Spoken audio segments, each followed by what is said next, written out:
Hello guys. আজ সকাল সকাল আমরা দুই বন্ধু মিলে মায়াপুর চলে এসেছিলাম। মায়াপুরে এসে প্রথমে আমরা মেন মন্দিরে প্রবেশ করলাম এবং মেন মন্দিরে প্রবেশ করার সাথে সাথে মন্দিরটা ভালো করে দর্শন করে নিচ্ছিলাম।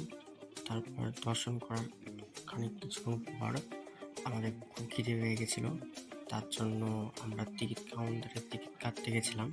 এখানে প্রচুর লাইনের ভিড়। তারপরে ভিড় দেখে তাও সমস্যা নাই, কিছু তো খেতে হবে, তার জন্য খাওয়ার জন্য আমরা লাইনে দাঁড়িয়ে পড়েছিলাম। লাইনে দাঁড়ানোর পর আমরা যখন ভেতরে গেলাম, আমাদের খাবার তালিকায় প্রথমে ছিল ভাত, ডাল, ঘুগনি আর পঞ্চপত্র, তার সাথে পায়েস। খেতে খুব সুন্দর করেছিল খাবারটা। তারপরে খাওয়া দাওয়া করে আমরা একটু বাইরের দিকে চলে আসলাম। এই গাছের তলায় বসেছিলাম অনেকক্ষণ, খুব হাওয়া দিচ্ছিল। তারপর একটু মায়াপুরটা চারিদিকে দর্শন করে